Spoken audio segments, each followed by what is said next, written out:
Hello friends. My name is Captain Lauren Steele. I have been flying airplanes for more than 15 years. From small aircraft to the world's largest commercial jets. Flying has never just been my career. It has been my passion, my identity, my life. People often say I was born for the skies, and maybe they were right. But what none of them knew was that the sky was about to test me in a way I had never imagined. A test that would mark my name forever in aviation history.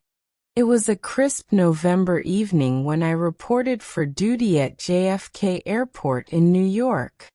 The assignment was routine, a transatlantic flight to London with 212 passengers on board. Just another long overnight flight across the ocean. My co-pilot that night was First Officer Daniel Reeves, a man I trusted with my life. The boarding was smooth. Passengers filed in, chatting, finding seats, unaware that they were stepping into the most terrifying night of their lives. At 8:47 p.m., we taxied down the runway. The engines roared to life, vibrating through the cabin as we lifted off into the dark sky. Everything felt normal. But normal doesn't last long in stories like mine. Because just 40 minutes into the flight, things began to change. A warning light flickered on the cockpit panel. A system failure alert. Now, a single warning light doesn't always mean disaster. Airplanes are built with backups, layers of safety. But then another light came on. And another. By the time we crossed into international airspace, 3 systems had failed simultaneously: navigation sensors, a pressure valve, and one of our auxiliary power units. I glanced at Daniel. He glanced back at me. Neither of us said a word, but our eyes screamed the same thing. This wasn't normal. Still, we couldn't panic. Not with 212 lives behind us. Switch to manual override. I ordered. Daniel nodded, flipping the switches, trying to stabilize the systems. For a moment, it seemed to work. The cabin lights flickered but held steady. The passengers had no idea. But deep inside me, I knew something bigger was coming. At 10:03 p.m. it came. The smell of burning wires filled the cockpit. A faint haze of smoke curled near the instrument panel. The fire alarm blared, deafening inside that small space. Engine 2 failure. Daniel shouted. My heart raced. Losing one engine on a transatlantic flight was bad, but we could manage. Losing 2 was death. I grabbed the intercom, forcing calm into my voice. Ladies and gentlemen, this is your captain speaking. We are experiencing a technical issue. Please remain calm. We are trained for situations like this. But I wasn't sure I believed my own words. The Atlantic stretched endlessly below us. No land, no runway, no chance for immediate rescue. I had to make a choice. Turn back to New York? Divert to Newfoundland? Push forward to Ireland? Every option carried enormous risk. My fingers trembled slightly as I tightened my grip on the controls. We're losing altitude. Daniel's voice cracked. I could hear fear creeping into him. A fear he tried to mask with professionalism. I steadied my breath.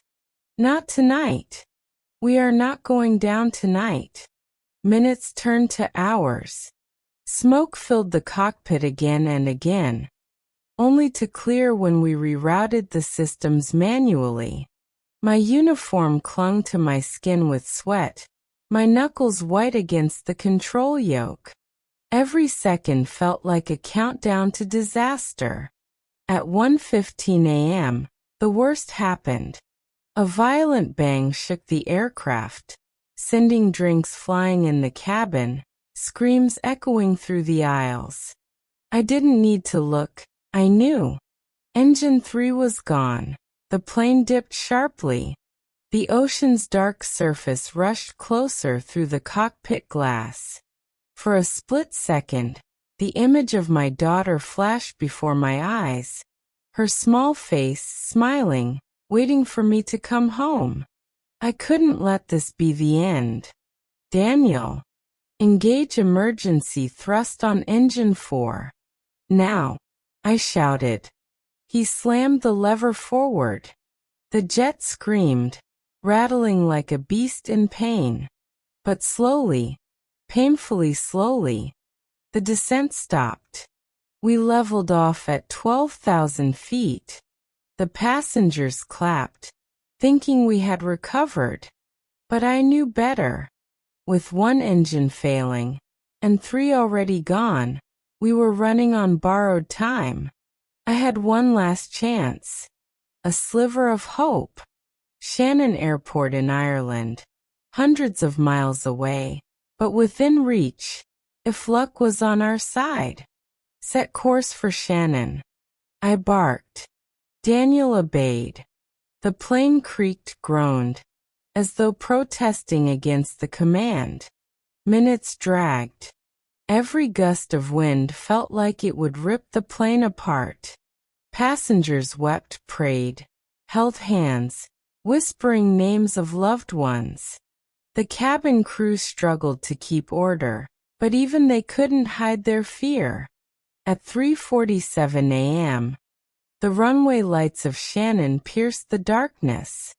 A sight so beautiful I thought I might cry. But we weren't safe yet. Not even close. The landing gear wouldn't deploy. The hydraulic system was fried. A belly landing was our only chance. I looked at Daniel. He nodded grimly. We both knew this was it. The moment that would define everything. I took a deep breath, tightened my grip, and whispered to myself, "Come on, Lauren. You were born for the skies. Finish this." The ground rushed closer. Sparks erupted as the belly of the aircraft scraped the runway. Metal screeched. The cabin shook violently. Oxygen masks swung like pendulums as screams filled the air. And then silence. We had stopped. Broken, battered, scarred, but alive. 212 passengers scrambled out, tears streaming down their faces. Some kissed the ground. Others hugged each other, unable to believe they had survived. Reporters would later call it a miracle. Newspapers would headline, "Captain Lawrence Steele saves 212 lives in Atlantic nightmare." But sitting alone in the hospital later, oxygen mask on my face, hands trembling from exhaustion, I didn't feel like a hero. I only felt grateful that in my last flight as a pilot, I had given my passengers one more chance at life, because after that night, I knew I would never fly again.